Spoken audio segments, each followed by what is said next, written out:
Hey everybody, welcome back to Birthright here on the channel as we embark on a new set of videos here as we focus on the Voss realms and the tribes of the Heartless Waste expansion. Our first realm is one of those that's delineated for player use here, and that is the elven realm of Cwmb Bheinn.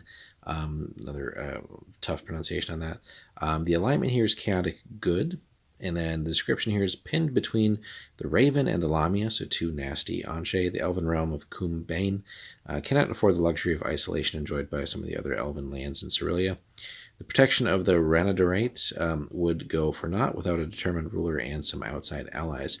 So it's a small realm, as a lot of the elven realms are, and fairly decently settled, though, right? We have a 5, a 6, and even 2 4s, and then 2 3s, and all of them have the max magical potential still. Law, guilds, and sources are all pretty straightforward here, which we'll see when we get into the rulers here. So the law, Alan LA, is a level 14 ranger, very solid bloodline at 41 there. Rules as much or more of the law in his realm as he feels his people will tolerate. A freedom-loving folk, the elves of Cwmb Bheinn nevertheless realize the desperate need for strong, centralized leadership. They may occasionally chafe at their lord's restrictions, but would rather do so than be destroyed by their enemies, of which there are many. Though the elves of Cwmb Bheinn revere the forest and perform many celebratory rituals of life, they have no organized religion and temples, as there are no elven gods in the setting. The guilds, now the Elven King encourages interaction with neutral neighbors, which is, again, in contrast to a lot of the other realms we've seen. And as a result, Glinna Godsayer, level 9 bard, with a good bloodline, trades with the humans of Yenensky and Kozlovny. Timber of Cwmb Bheinn, it is said, surpasses that of any oak harvested and treated by man, and the carpentry of the elves cannot be beaten by any mortal hands, which of course would draw some of the less savory realms to try and harvest some of that too. Sources, it may seem odd to an outsider that the magical elven realm has as its primary magical defender a half-elven wizard. Still, Finnegan Troysight, looks more like Truesight, level 10 wizard, which is very potent in this setting, smaller bloodline of 22, is not just any half-elf, a world traveler with great wisdom. Finnegan may be all that stands between Cwmb Bheinn and its downfall. Now, the provinces. The Elven King rules all the provinces here. Less than a decade ago, he ruled 2 provinces now in the Raven's realm, Tomat and Zaliv, but they have been poisoned against him, so we'll get to that more when we cover the Raven. Regency, quite a big pool there, 4380. That's quite a bit. Smaller treasury, but again, it's an elven realm, so they're not necessarily going to have the huge treasure hoards like some of the ones we've seen with the Brights. But 22 gold bars is still nothing to sneeze at. And then a typical elven army here, though, is still fairly small considering the power of some of their neighbors. But the Elven King here commands the army through his talented field commanders. We do have 3 units of elf archers, 3 elf pikemen, and elf scouts. No dedicated cavalry, though. Known to his neighbors as the Elven King, Alan Lay adopted his new name, Alan Alay, in an effort to seem less remote to the humans that border his realm. In the elven tongue of Cwmb Bheinn, Alan Lay means High Lord or Ruler of the People, while Alan Alay translates more closely as Teacher or Counselor. Ancient even for an elf, he's tried to live up to his new name, but he has much history to erase. When Alan Lay's father ruled, the young prince saw the realm shrink as his father tried to resist the predations of human invaders. When the Gale Side, again, no, we're butchering that, brought war to the land, Alan Lay watched as his father fought at the side of the elven kin, in futility against the short-lived but more numerous human race. When Azrai tricked the elves, Alan Lay marched under his father's banner until his father fell, betrayed by the evil god's promises.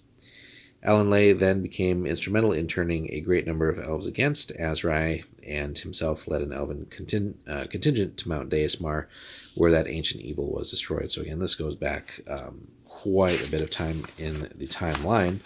So And then, basically, he retired from the world of mortals. He led the remnants of his people back to the Renaderites and settled under the eaves of that mighty forest, content to close off the realm to the world. He bore humans no specific ill will, even the Voss who followed Azrai, and trusted that they would leave him alone. But, as these kind of stories go, they did not. So after a few short centuries, humans began driving further and further into the Renaderite. Unwilling to reawaken the sadness of the Gale city, he pulled his people back and ordered his wizards to weave nets of spells around the center of the realm. He made it virtually disappear from the lands of Cerelia. And that worked for a time. Humans lived just outside the shrunken realm, unaware of the elves that watched and waited. The elven realm remained safe within its tiny bounds, unnoticed by the mortal world. And then an even bigger evil came, and that is the Raven. Less than a decade ago, the Raven breached the sanctity of Cwmb Bheinn, and before the ruler could react, burned two whole provinces. One became a fetid swamp, and the other a dead plain. Cwmb Bheinn stood revealed to the world.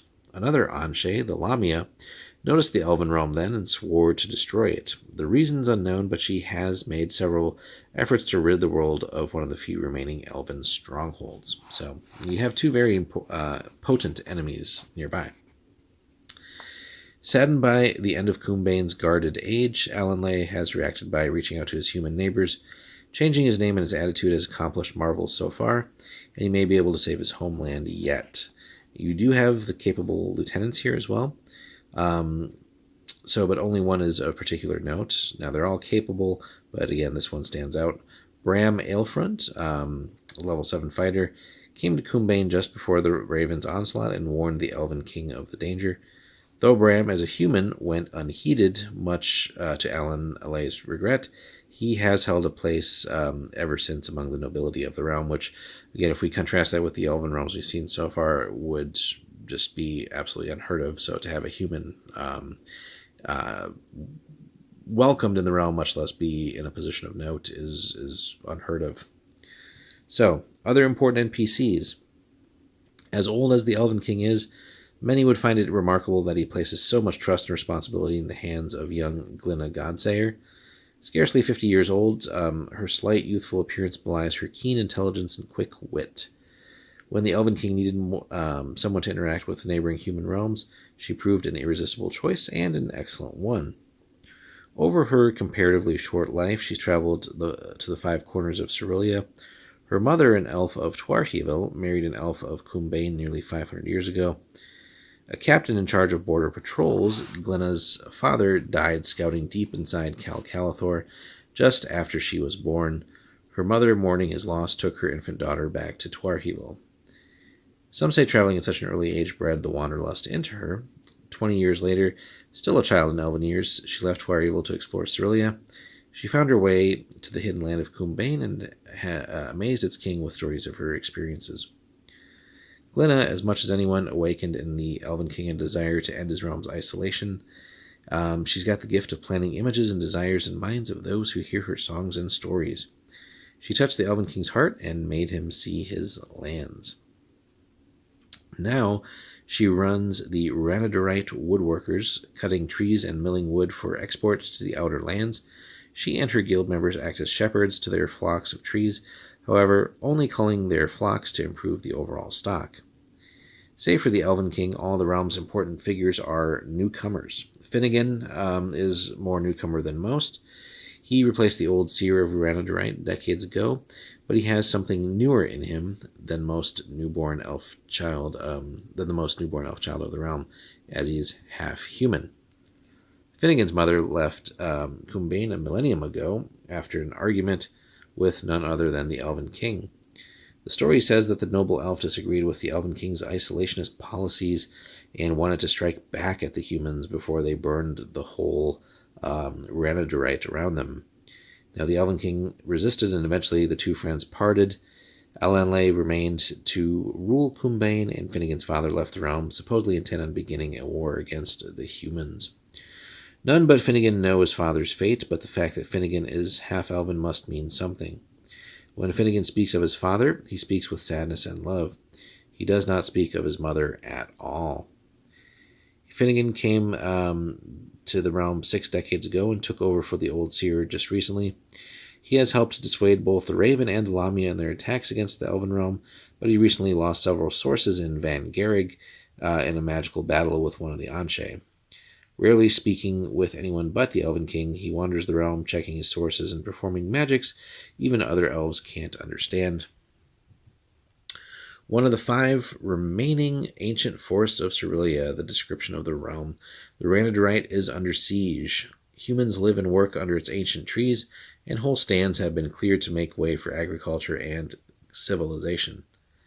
The elves of Cwmb Bheinn cannot resist for long alone. The beauty of the realm is fading and may disappear with the age of man. So we've seen that tale many a times. Now, the capital of the realm, Cwmb Bheinn has no strict capital city, but Llewellyn's Zile, or the Elven Grove, serves as the king's home province. Once, when the Birthright stretched further north, this was the central province of the realm. Now it looks out over the barren waste of the Raven's realm, hoping not to disappear forever. Desperate to hold on to what little force they have left, the elves of Cwmb Bheinn live in small armed camps throughout the realm. Only in Llewellyn's Zile does some semblance of the olden days remain, when elves roamed free under the eaves of the Birthright. And again, taking a quick peek at the map here, we can see, yeah, it's definitely shrunken, and we don't have that much left, but we know that we're bordered by the Raven and the Lamia as well. So, allies, which we usually don't talk of much in Elven realms, an elven land and therefore suspect, it has few true allies. It trades with Kozlovny and Yenensky and has tried to set up some communications with Inishir, but its enemies and its wary friends keep it cut off from any true aid. That's definitely a big task to increase the semblance of allies that you have, but again, with that caution that comes from both sides. But you definitely desperately do need allies. Now, enemies, there's always plenty, but here, 2 very dangerous ones. The Lamia despises the Elven realm, probably because of its fading beauty. She will either possess it or destroy it, or be destroyed herself in her efforts. Since she has made alliances with the Raven, the destruction of Cwmb Bheinn seems like only a matter of time, which is always a dangerous thing when you see Anshe teaming up, especially 2 potent ones, with Raven definitely being very strong. Players' secrets. I like what they were starting to do here as a sort of a feature, since not all realms and domains were going to get one of those players' secret expansion books. Having a little bit of this included in each description just makes sense when we can't devote a whole separate product to that. So, any adventurer or regent who begins the game in Cwmb Bheinn would know or have heard the following facts and rumors. So, because it's an elven realm, its regions can muster elven troops at 1/4 the normal mustering cost. In addition, because of the desperate unity that currently pervades the elven realm, the Elven King may muster troops for free if either the Raven or the Lamia attacks, and provinces in which troops are mustered have at least average loyalty. If Cwmb Bheïnn's situation drastically improves, or the loyalty of the provinces where the troops are mustered drops below average, this option is no longer available. And that's up to DM's discretion, I would say, too, on what constitutes the situation drastically improving. So, other rumors. Bram Aelfrund has fallen in love with Glinna Godsire. The 2 are nearly equal in age, even though Bram, a human, appears to be much her senior. Surprisingly, rumors say that Alan Allay favors the match, but young Glinna secretly loves the Elven King as more than just a monarch. Each of the 3 appears to be aware of each other's feelings, and all walk on eggshells so as not to enact some romantic tragedy, but that could always be a ticking time bomb there. Finnegan Truesight has some ability that gives him future sight. He rarely reveals the nature of his visions, but rumor has it that he's told the Elven King of the exact day and time of Cwmb Bheïnn's eventual fall. Many elves of Cwmb Bheinn await this day as if it were openly foretold, but a few wonder if something may be done to forestall that doom. So that could be sort of, again, another ticking time bomb, sort of a tragic fate that is there, but maybe something could be done to upset it. So is there that one possibility in several million that might make that change happen, and that could just be your adventuring party. The Elven King's Hoard may be the reason that the Lamia and so many others covet Cwmb Bheinn. Though the Elven realm boasts a modest treasury, some say that Alan Allay possesses some of the most powerful and treasured magical and mundane items of Cerealia. Certainly a king who has lived for more than a millennia must have had many opportunities to pad his coffers. Bram Aelfrund also commands a small group of humans, elves, and half-elves known as the Luengen Guard. So maybe a play there on the Varangian Guard of the Byzantines, but again, a unit that you can buff out and could be sort of an elite unit that comes to the aid when needed at the most dire of times. So then we have for the region only, which is nice, and I like that they did this here, which again could have been an interesting another supplemental line of products, but they never got to release anything like that. Sort of, we got the Player Secrets series, but never like the DM Secrets for the NPC realms. But I like that they have this too, and they kind of included sections like this in the Player's Secrets books too. Now, Alan Allay has heard that messages sent in his name have reached the regent of Rovinodensk. These messages invite Rovinodensk to attack the goblin realm of Cal Calathor with the promise that Cwmb Bheinn will support the invasion. Alan Allay doesn't know where these messages originated, but he suspects the Lamia, maybe even the Raven, or both. If the most influential human realm in the area can be forced into a war with the goblins, then Cwmb Bheinn will have one less potential ally. Unfortunately, Alan, or its successor, has no way of knowing about anything about or doing anything about that situation just yet. So another sort of rumor that if you don't support the humans, supposing it was true, then they're not going to be favorably disposed towards you. But if this goes into a larger war, it doesn't really benefit anyone unless the goblins really could be crushed. But again, you have these two Anshe waiting on the doorsteps to attack not just your realm, but presumably others as well. So it's an interesting situation. So for a player taking this on, you definitely have not an easy realm to get into. This is definitely a tough one. Now you have some advantages, of course, with the elves being as skilled as they are and things like that.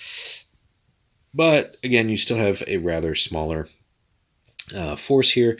And so a couple things that would need to be done. Definitely want to get a little bit more gold coming into the treasury, which means really shoring up some of those fledgling relationships with neighbors, maybe gaining some sort of more formal foothold with that, and really working to sort of maybe throw a wedge between the two Anshe. Now, their chaotic natures in general should allow for some of that, but anytime you have two Anshe teaming up, especially powerful ones like this, that's bad news. But then maybe finding ways to tackle one of the two initially, I'd say probably the Lamia, I think is a little bit easier to tackle initially than the Raven, but there's just a lot of work cut out for you there. Plus, with all the things going on internally, and ideally you don't want to lose any more of your lands. So it's definitely a tricky situation, but certainly cultivating some allies and then maybe forging some sort of alliance to hopefully deal with one of the Anshe threats, at least for the time being. Now, adventuring here again presents a lot of great opportunities, so it's not as xenophobic as some of these other elven realms. So having a nice mixed party would be interesting to have, and again, dealing with some of the issues of the realm, and maybe doing some intelligence gathering, scouting, and destabilizing efforts against the realm's enemies could be a very fun quest line leading up to hopefully maybe going and just taking out one of the two Anshe.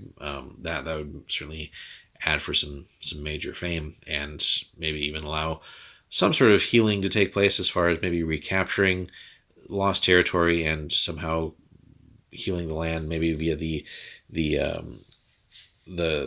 wizard for the realm here, and maybe some sort of new type of realm spell that could be enacted. So there's different things to consider there, but a fun realm, but certainly a challenging one, as a lot of the player realms will be for the Voss. Let us know, guys, if you have adventured all the way out here and run a campaign with the Voss. We're eager to see what you guys have to think about it. We'll have plenty more coverage here as we cover the realms, but also the things that make adventuring and running a campaign in the Voss realms unique. So stay tuned. Hit us up in the comments. If you want to see videos like this early, thanks for making it to the end on this one. Super long, but hit us up on Patreon, guys. You can see these early. There'll be other exclusives on Patreon as well. Thanks so much for watching.